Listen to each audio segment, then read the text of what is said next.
오늘 본문에 보면 예수님이 세례를 받는 장면이 있습니다. 6월절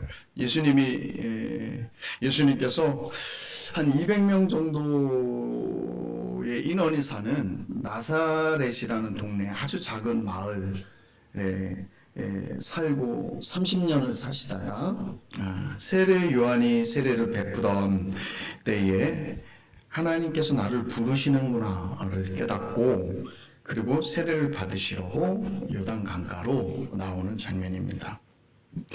예수님이 세례를 받기 전에 예수님은 이때인가? 지금 이때인가? 저때인가? 지금 이 사역을 시작하는 걸 하나님이 기뻐하셨을까? 좋아하실까? 하는 의문이 전혀 없이 때가 됐어. 확실해. 이러고 요단강가에 가서 세례를 받으시고 하나님께서 주신 사역을 시작하였을까요? 예수님이 우리는 정말 하나님으로 이 땅에 오신 분이시다는 걸 믿을 뿐만 아니라 예수님이 이 땅에 사시는 동안 완전하게 사람으로 사셨다 하는 것을 생각해 볼 때, 예수님이 하나님이셔서 모든 것을 다 알고 때에 맞춰서 내가 하고 싶은 일들을 다 확신에 차서 했을 거라기보다는 어떤 때에는 우리가 오늘 생각해 볼 만한 그런 확신이 없어도 순종해 가는 그런 일들을 하지 않았을까 생각합니다. 이유는 이제 아래와 같습니다. 광야에 외치는 소리가 있었습니다. 400년 동안 하나님께서 보낸 선지자, 하나님의 말씀을 주신 사람이 없었는데 400년 만에 하나님이 보내신 분과 같은 선지자 같은 분이 한 분 나타났습니다. 광야에서 외칩니다. 회개하라, 천국이 가까웠다. 회개하고 세례를 받으라. 외치는 소리가 광야에서부터 울려나기 시작했습니다. 많은 유대인들이 400년 동안 하나님이 보내신 선지자가 없었기에 하나님이 드디어 우리들에게 하나님의 구원자 메시아를 보내는가, 우리를 구원하실 분을 보내는가 하고 이분이 그분인가 하여서 세례 요한에게 몰려들기 시작하였습니다. 그곳에 몰려드는 모든 사람을 향하여 세례 요한은 이 독사의 자식들아, 독사의 새끼들아 라고 말하며 너희가 하나님의 사람으로 하나님의 백성으로 살아야 할 것인데 어찌 하나님을 떠났느냐? 이제 돌아오라. 회개하고 하나님께 돌아오라 라는 외침을 외쳤던 것입니다. 이 세례 요한의 외침을 우리는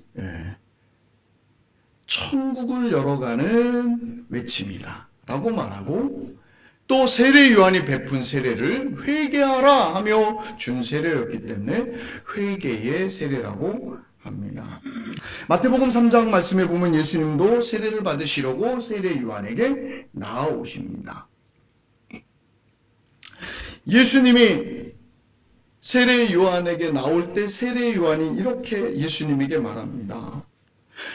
나는 당신의 신들매도 풀기, 그러니까 신끈, 신 앞에 샌달이니까 끈이 있죠. 이 끈도 풀고 매기도 감당할 못할 자인데 나는 당신 앞에 너무너무 연약한 사람인데 내가 어찌 예수님 메시아이신 당신에게 세례를 드립니까? 하고 예수님께 세례를 못 드린다 라고 거절을 합니다. 그때 예수님이 이렇게 말씀하시죠. 지금은 이렇게 하자. 이렇게 하여서 모든 의를 이루는 것이 옳다. 이렇게 말합니다. 예수님이 회개의 세례를 받겠다고 말씀하시는 것이죠. 그럼 우리 한번 여기서 생각해 보아야 합니다. 회개하라, 천국이 가까웠느니라. 하나님 앞에 돌아오라, 잃어버린 백성이요, 하나님을 떠난 백성이요, 하나님 없이 살던 백성들이요, 하나님께 돌아오라 라고 외치는 이 외침에 예수님도 응답하셨으니 한번 생각해 보십시다. 예수님도 회개할 거리가 있으셔서 세례 요한 앞에 가서 무릎을 꿇고 그 앞에 회개의 세례를 받는 것인가 생각해 볼 필요가 있습니다. 지금은 이렇게 하는 것이 옳으니 모든 의를 이루는 것이 옳다 하는 이 예수님의 말씀에 세례 요한이 회개의 세례를 줍니다. 이 회개의 세례를 받는 예수님, 죄가 있으셔서 받으신 것일까요? 아닙니다. 예수님이 세례를 받으신 것은 이것입니다. 죄가 없으신데도 불구하고 당신의 백성의 죄를 짊어지는 세례를 받으시는 것입니다. 죄가 없으신데 죄인들이 회개하러 나와서 회개의 세례를 받는 그 자리에 세례를 받으시며 세상의 모든 이들을 당신 품에 안으시고 그 하나 되어서 그 하나됨의 죄인으로서 회개의 자리에 나아가셔서 우리의 죄를 짊어지시는 자리가 되신 것입니다. 세례 요한이 예수님이 걸어오는 장면을 보고 세례를 주기 전에 이렇게 말하죠. 보라, 세상 죄를 지고 가는 하나님의 어린 양이로다 라고 말씀하시죠. 세상 죄를 지고 가는 하나님의 어린 양이 첫 번째 하신 일은 세례받는 일이셨습니다. 세례받는 일을 통하여서 공적 생애를 시작하십니다. 30년 동안 자라오셨고 이제 나머지 3년 반을 하나님 앞에 살면서 개인적인 삶이 아니라 하나님의 보내신 구원자인 메시아로서의 공적인 삶을 시작하는 것의 첫 번째는 무엇이었냐면 세상 죄를 지고 가는 어린 양으로서 세상의 죄인들과 하나 되는 세례를 받는 것이었습니다. 여러분 다 세례를 받으셨죠? 세례를 오늘 또 받으시려고 합니다. 세례를 받으셨고 세례를 받는 분들은 이 세례의 의미가 나는 예수님과 하나 되어서 예수님의 죽음에 동참합니다. 예수님과 하나가 됩니다 하는 의미를 갖는 것입니다. 여러분이 받은 세례가, 여러분이 받으신 세례가 그런 의미가 있는 것이죠. 예수님과 하나 된. 그래서 그 하나됨으로 예수님이 내 죄를 짊어지시는 것, 우리를 대표하시는 분으로서 성경에서 사역을 예수님이 시작합니다. 오늘 예수님께서 제자들을 부르시기 전에, 공생애를 시작하기 전에 이 세례 받음을 시작하는 것은 이것입니다. 하나님이 세상을 만드심과 세상에서 당신이 뜻을 이루어가는 일들에 하나님을 떠나고 하나님이 없다 하고 살아가는 그 삶을 돌이키고 용서하시는 주님 앞에 나와 예수님 안에서 새 삶을 시작하는 일이 얼마나 중요한지를 예수님이 보여주시는 것이죠. 세례에는 그런 의미가 있습니다. 이제 살던 옛 삶을 돌이키고 이제 예수님 안에서 하나 되어서 예수님이 내 죄를 짊어지심에 감사하고 또 예수님이 내게 주신 새 삶을 시작합니다 하는 의미를 갖습니다. 이 예수님의 세례 받으심을 통하여서 우리가 여기서 생각해 보고 깨달아야 할 것이 세 가지 정도가 있습니다. 세례 받으실 때에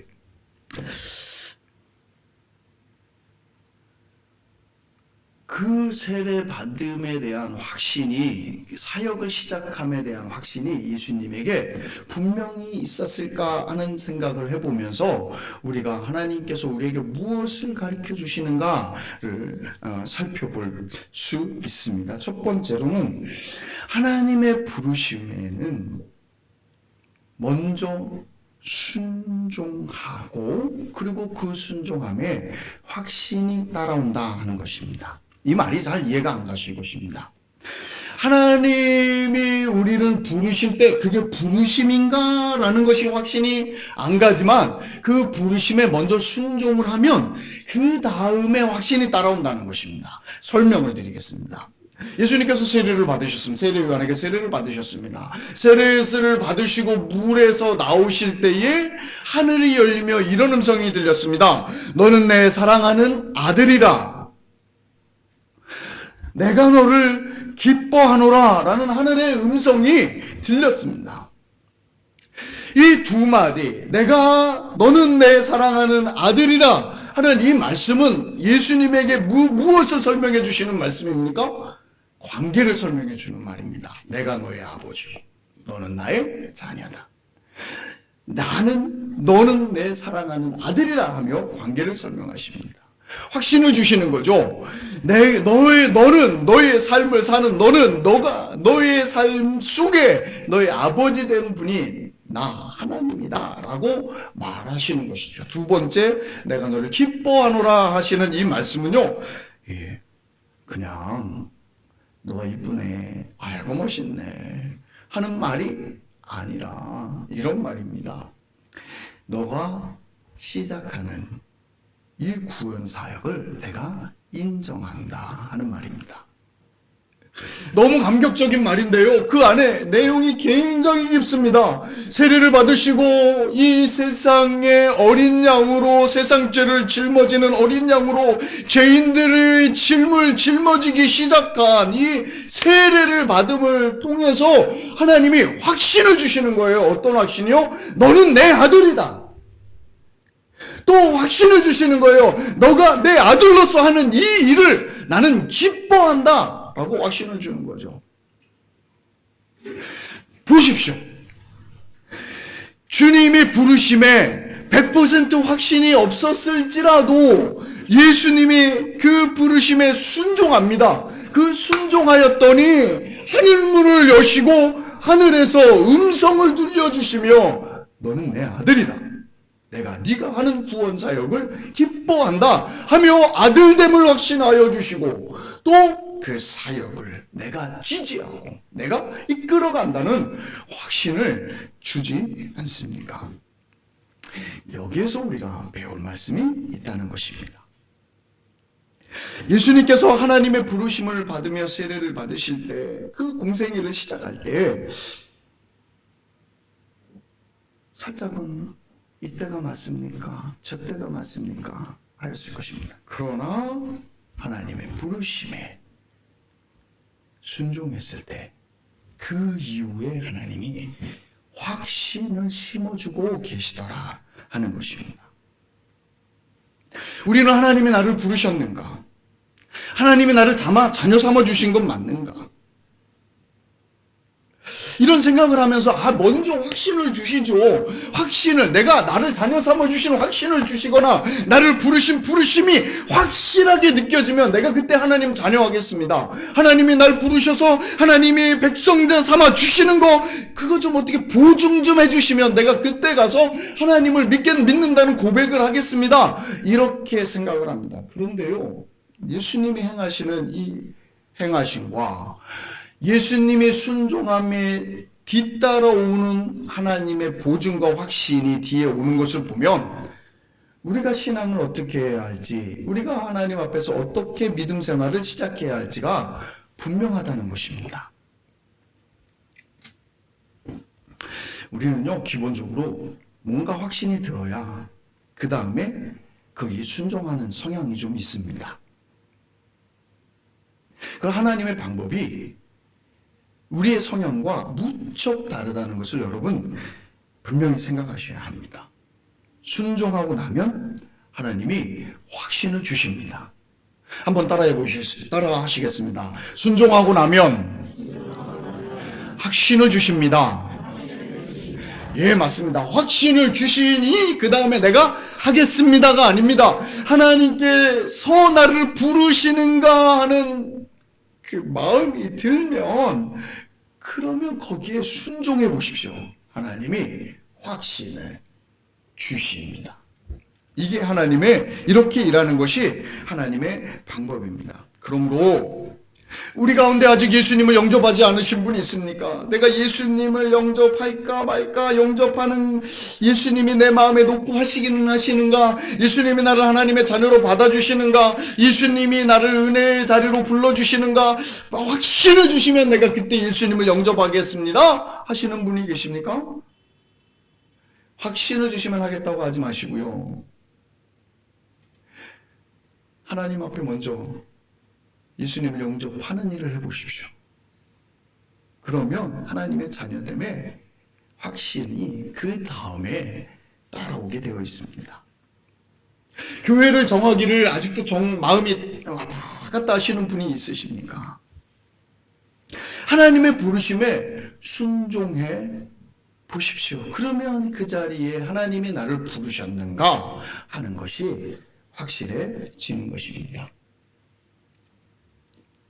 하나님이 나를 사역의 자리에 부르시는가? 하나님이 나를 이 일을 감당하게 하시는가? 내가 하나님을 섬기는 일에 어떻게 수종되기를 원하시지? 어떻게 해주시길 원할까? 하고 망설이는 분이 계십니까? 하나님이 정해주시면 하겠습니다. 확신을 주면 하시겠습니다. 이렇게 망설이는 분이 있습니까? 아닙니다. 하나님이 여러분의 마음에 말씀하시고 여러분의 눈에 필요를 보게 하시면 여러분 거기에 순종해 보십시오. 그러면 그 자리에 부르신 하나님의 부르심을 알게 될 것입니다.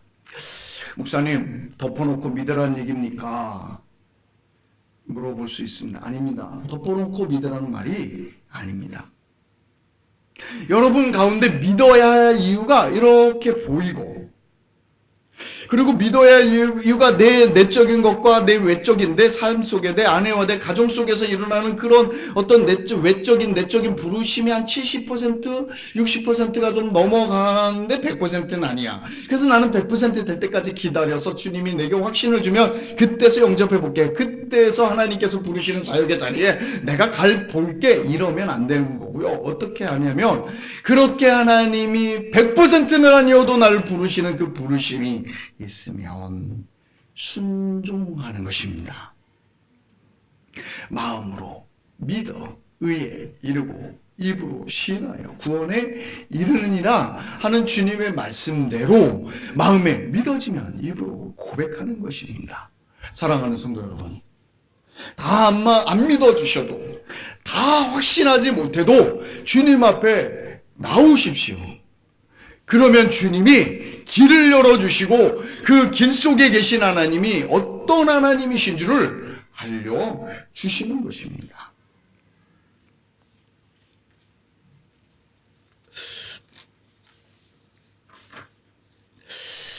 오늘 본문에서 두 번째로 생각해 봐야 할 것은 하나님의 부르심에는 그 뒤에 반드시 축복이 아닌 시험도 뒤따라올 수 있다 하는 것입니다. 하나님이 음성을 주시면 좋겠지요. 하나님이 음성을 주셔서 가라 하거나 와라 하거나 앉아라 서라 이거 해라 이렇게 하여 주셔서 말씀을 들으면 얼마나 좋을까요? 그런데 하나님이 참 한 번도 내 인생에 육성을 들려주셔서 가라 하시지도 않고요, 오라 하시지도 않고요, 앉으라 하시지도 않고요, 서라 하시지도 않습니다. 성경의 기록을 한번 보시죠. 아브라함은 하나님의 음성을 몇 번이나 들었을까요? 그 인생에 80인생을 살고 90인생을 살고 100세 인생을 살아도 한두 번입니다. 이삭에게는 몇 번 말씀하셨을까요? 우리가 성경의 기록을 보면 참 이삭은 하나님의 음성, 육성을 들은 것 같지 않아요. 야곱은 몇 번 들었을까요? 그 인생을 전체를 봐서 한 번, 두 번이었을 것 같습니다. 예수님은 하나님의 음성을 몇 번 들었을까요? 우리가 이 성경에 나와 있는 마태, 마가, 누가, 요한복음 또 서신서들이 예수님의 제자들이 예수님의 사도들이 말하는 것들을 이렇게 다 종합해 봐도 예수님도 이 땅에 살면서 하나님의 음성을 3번, 4번 정도 들었다 할 수 있을 것입니다.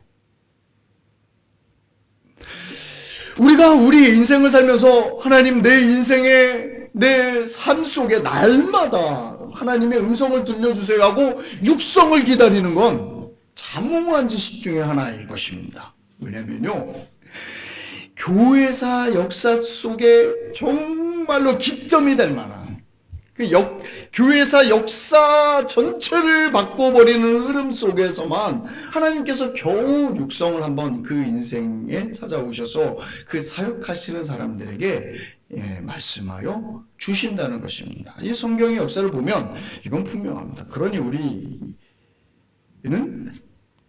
하나님의 육성을 기다려서 확신을 얻겠다 하는 것은 말이 안 되는 일을 하는 거죠. 하나님께서 그렇게 하시지 않습니다. 그런데요, 이 장면에서 한번 생각해 보십니다. 이렇게 듣기 어려운 하나님의 음성을 예수님이 들었습니다. 예수님이 하나님의 음성을 다 듣고 너는 내 아들이라 내가 너를 기뻐한다 하는 그 존재로서 아들됨을 인정받고 하는 사역에 하나님이 인정해 주시는 놀라운 음성을 들었는데 그 다음에 무슨 일이 일어나요? 하는 일마다 쫙 잘되고 하는 생각하는 것마다 다 이루어지고 막 이렇게 됐으면 딱 좋을 건데 하나님의 음성을 들은 예수님이 지금 무슨 일을 당하고 계십니까? 40일 동안 사단에게 이끌려서 광야에서 시험을 받습니다. 이게 일반적이지는 다 똑같이 천편일률적으로 똑같이 오는 것은 아니지만요, 하나님의 부르심을 받아서 내가 예수 그리스도를 영접하고 예수님에게 순종하고 이제 내가 세상을 떠나서 하나님의 백성으로 살겠습니다 하는 이 자리에, 그 자리에 축복만이 내게 막 민물이 들어오듯이 밀려오면 딱 좋을 텐데 그렇지만은 않고요. 예수님 하나님의 음성 부르심을 분명히 들으며 확신을 가진 예수님에게도 어떤 일이 있냐면 축복과 행복이 밀려온 것이 아닌 어떤 시험이 따라오고 있습니다. 그냥 그러 40일 하나님의 음성을 듣고 세례 받으시는데 왜 그 지극히 높은 하나님의 인정받은 놀라운 자리 이후에 그냥 그 다음에 광야 40 사단에게 40일 동안 시험 받으셨지 이러고 넘어갈 일이 아니라 한번 잘 생각해 보실 필요가 있습니다. 하나님의 음성을 들은 다음에 다가오는 시험, 무엇 때문일까요? 무엇 때문일까요? 우리가 하나님 앞에 순종하기로 결심하고 하나님 앞에 확신이 없어도 하나님의 일을 합니다. 내가 100% 하나님의 자녀인지는 확신하지 못해도 그래도 나를 부르시는 것이 내 마음에 이 정도 믿어지니 내가 하나님께 순종하겠습니다 하고 하나님 앞에 순종하고 따라가 나온 다음에 시험이 오면 이렇게 생각하죠. 이게 뭐야 이게, 내가 하나님을 믿는다고 했는데 왜 시험이 다가와? 왜 문제가 생겨? 하나님을 믿는다 하면 축복이 와야지 왜 문제가 생겨? 왜 어려운 일이 생겨? 하는 생각을 합니다. 시험을 주시는 이유는, 이런 고난을 주시는 이유는 무엇일까요? 하나님이 우리를 그냥 부르시는 것이 아닙니다.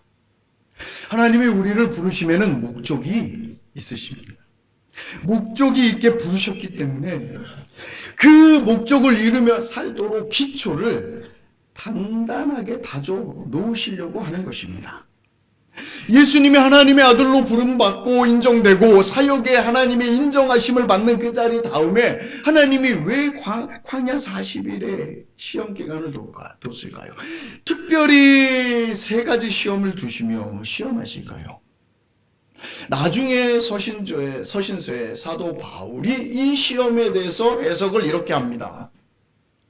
첫 아담과 둘째 아담을 비교하며 첫 번째 아담은 선악과 앞에서 하나님께 범죄하여서 첫 아담으로 말미암아 온 인류에 죄가 들어왔으나 둘째 아담인 예수님은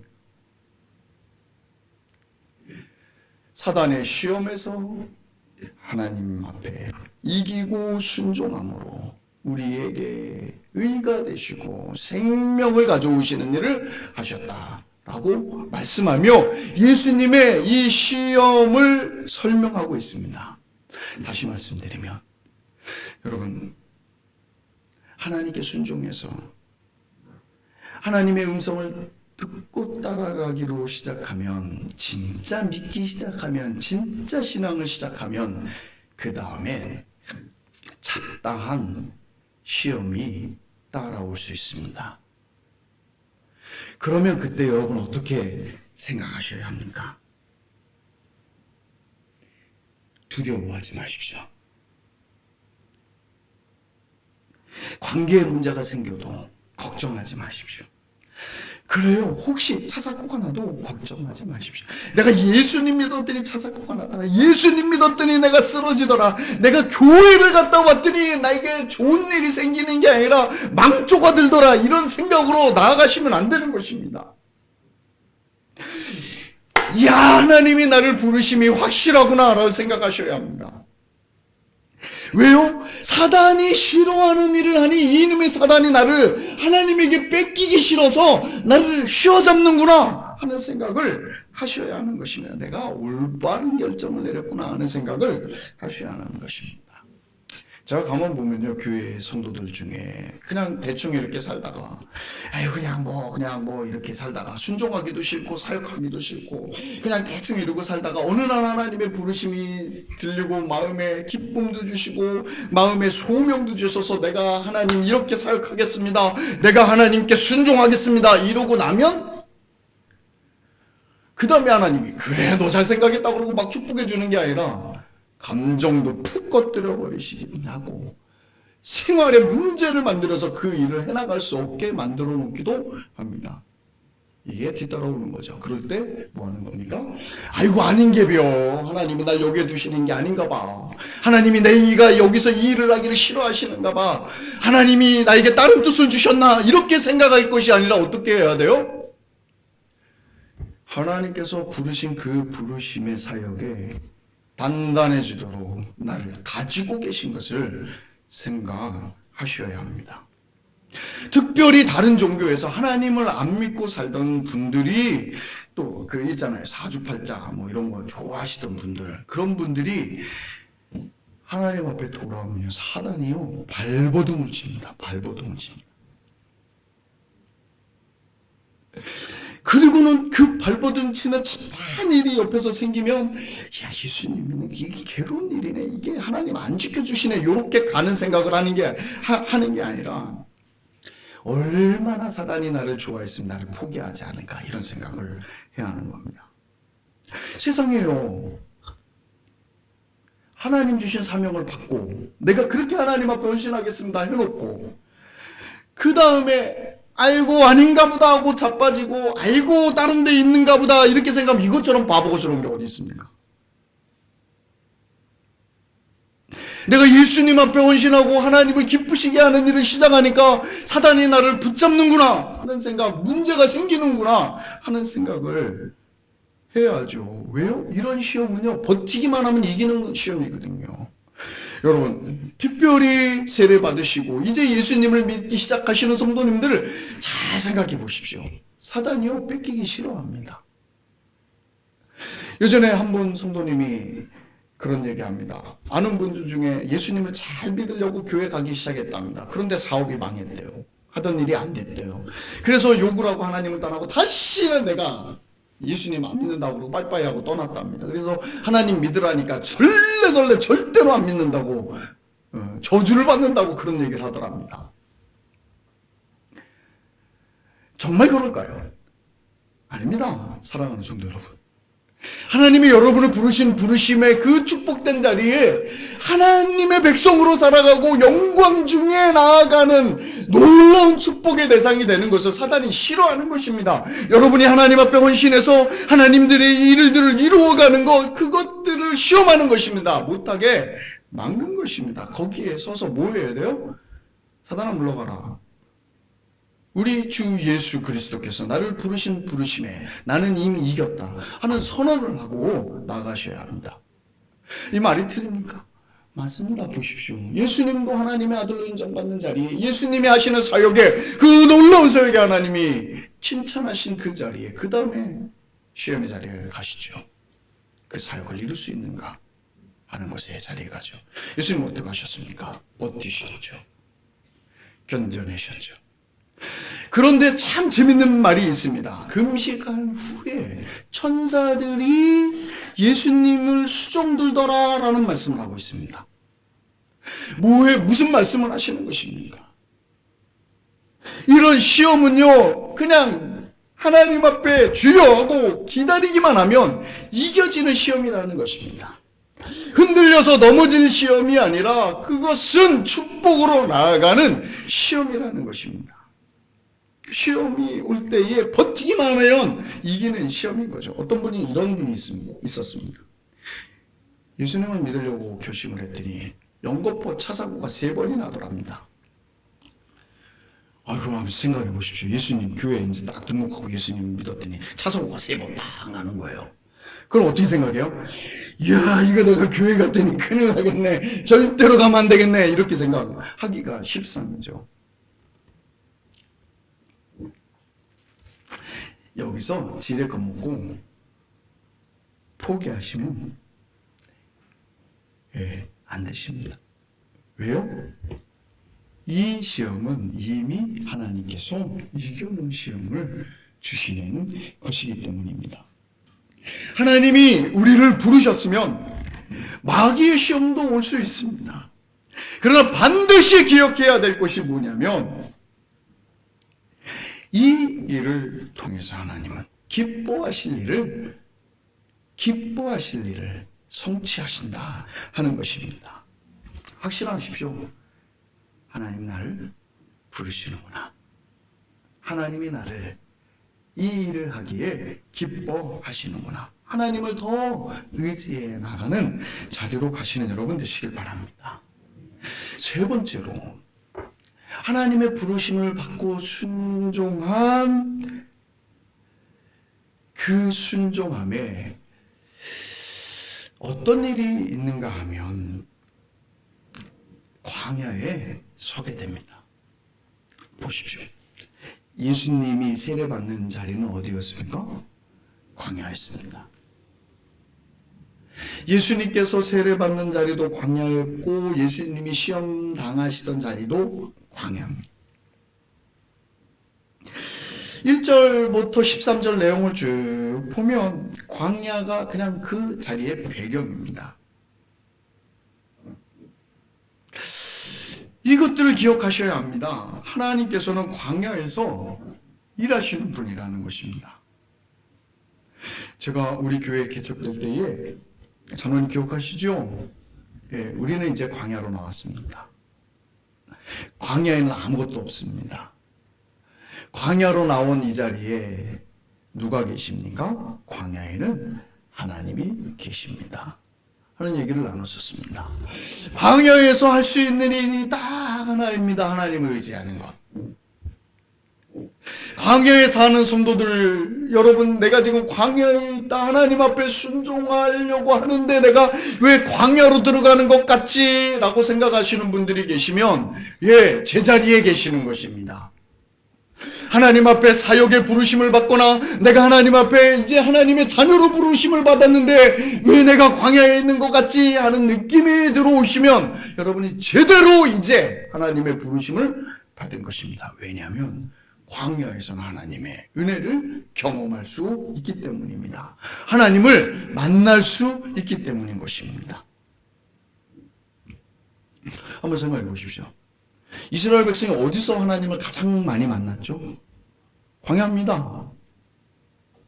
광야에 들어갔을 때 하나님께서 먹이시고 만나로 먹이시고 입히시고 물이 없을 때에는 바위를 터쳐서라도 물을 만들어내시고 아무것도 없는 광야 햇빛이 쨍쨍 내리쬐는 머리털이 탈 것 같은 그런 뜨거움을 걸을 때 하나님이 구름 기둥으로 그 머리에 그늘을 만들어 주시고 밤에 쌀쌀해서 추워서 얼어 죽을 것 같을 때에 불기둥으로 그들을 따뜻하게 하여 주시는 은혜를 경험하죠. 하나님의 말씀에 순종하는데 내가 이 왜 광야를 왜 다시 가야 합니까? 내가 다시 여기를 가야 합니까? 나는 왜 축복된 자리에서 평안한 자리에서 신앙 못하게 이런 어려운 자리에 서게 하십니까? 나는 왜 내 고향 땅을 떠나서 하나님 백성, 세상이 미워하는 하나님 백성, 하나님에게 사랑받지만 나는 이 세상에 살아서 고통스러운 이 고통을 왜 겪게 합니까? 하는 성도들이 계시면 기억하셔야 합니다. 그 자리는 하나님이 함께 계시고 역사하는 자리라는 것입니다. 이스라엘 역사 중에 가장 하나님이 많이 역사하시고 만나준 자리죠. 인생에 광야가 있는 분, 내 인생에 광야 중에 있다 하시는 분들은 기억하십시오. 하나님의 일하심이 경험될 것입니다. 아멘.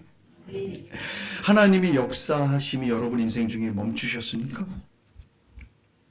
하나님이 계신지 안 계신지 확인이 안 되십니까? 평안한 신앙생활을 하면 축복은 있어도 하나님의 능력과 경험은 경험할 수 없습니다. 광야에 나아가서 살게 된 것을 두려워하지 마십시오. 여러분의 사역의 자리에 웬 맨 땅에 다시 헤딩입니까 하는 자리에 간 것 하나님 앞에 투정하지 마십시오. 하나님이 불러주시는 부르심에 아멘하고 순종하고 그 자리에서 광야에 서겠습니다. 다만 하나님이 내 인생에 역사하여 주소서 하고 기도하고 하나님을 경험하시는 여러분 되시기를 간절히 소망합니다. 사도행전의 기록을 보십시오. 사도들이 복음을 전할 때 얼마나 폭풍과 같은 두려움이 몰아쳤습니까? 그들의 인생 중에 하루도 평안한 날이 없었습니다. 얼마나 평안한 날이 없었으면 날마다 매 맞아 죽는 것 같은 그런 매맞음이 있었고, 얼마나 고통스러웠으면 삶이 끊어지는 것 같아서 나는 이제 더 이상 살 소망이 없다라는 고백을 사도들이 합니까? 그렇게 고백할 때에 하나님이 어떻게 하셨습니까? 하나님이 함께 계심을 경험시켜 주셨죠. 질병이 치유되는 역사가 일어나는 것을 보게 하셨죠. 악령이 쫓겨나가는 것을 경험하게 합니다. 광야의 삶을 사는 것 같아서 망설여 주시고 두려우신 분들을 주님 앞에 기뻐하시기 바랍니다. 나는 이제 축복된 평안함이 아니라 하나님을 경험하며 살게 되었습니다. 할렐루야, 주님을 찬양합니다 하고 주님께 나아가시는 성도들이 되시길 바랍니다. 하나님의 능력이 여러분 가운데 가까이 있습니다. 주님이 부르심 앞에 내가 응답할까 말까 망설이지 마시고,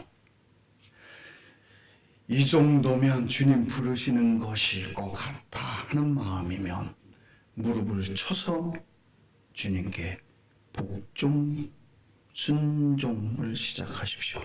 그러면 하나님이 그 다음에 확신을 주실 것입니다.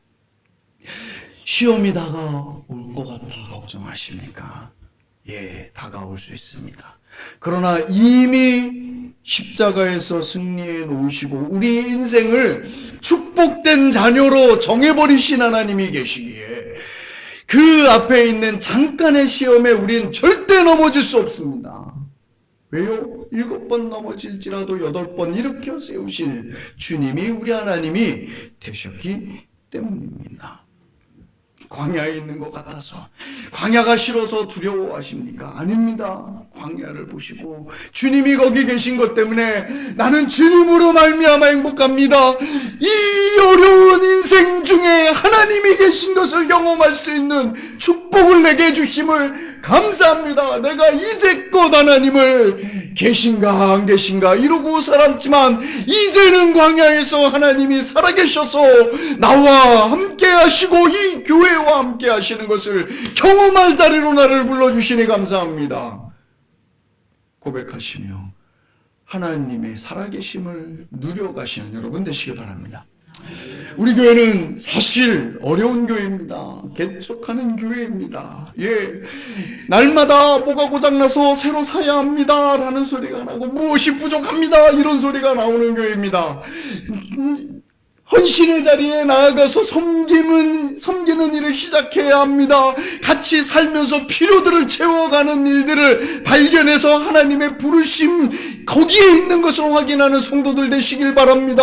이웃을 사랑하지 않으면 하나님을 섬기는 것이 아닙니다. 내 몸을 내게 주신 형제를 상관없이 내 신앙만 무슨 돛 닦는 것 같지 않으면 신앙 꽝입니다. 이런 소리를 광야에 내모는 소리를 하는 교회입니다. 여러분, 힘들다 하지 마시고 주님이 역사할 것을 보십시오. 할렐루야. 주님이 우리와 함께 계십니다. 여기에 이 자리에 머물러서 이 정도로 끝날 교회가 아닙니다. 우리 20년 광야 생활 하십시다. 어이구, 목사님 큰일 날 소리 하십니다. 예, 우리 장로님들이 동그래지시는데 20년 광야 생활 할 생각하십시다. 신앙의 안주가 어디 있습니까? 징기스칸도 성을 쌓지 말라 이러고 말 타고 다니며 정복을 했다 하지 않습니까? 성을 쌓는 순간 망한다 했지 않습니까? 세상에도 이런 지혜를 주는데 사랑하는 성도 여러분, 평안한 곳 찾아서 신앙생활 하라 하지 마시고 내가 주님의 부르심에, 내가 주님이 일하게 하시는 그 자리에 갈 수 있다면, 그래서 주님을 경험할 수 있다면 나로 여기를 불러주심을 감사합니다. 고백하고 주의 일들을 감당하는 성도들이 되시길 원합니다. 특별히 이제 신앙을 시작하는 성도님들 기억하십시오. 결코 하나님이 멀리 두시지 않습니다. 잠깐 다가오는 잡다한 일들, 믿을까 말까 만들어버리는, 시험 만들어버리는 그런 일들 있으면 사단아 물러가라 외치시고, 하나님이 나를 얼마나 사랑하셨으면 사단이 발버둥을 칠까, 이렇게 진짜 예수님 믿는 거 능력 있네 이렇게 바르게 생각하시고 끝까지 하나님 앞에 순종해서 열매를 맺어내는 성도님들 되시길 바랍니다.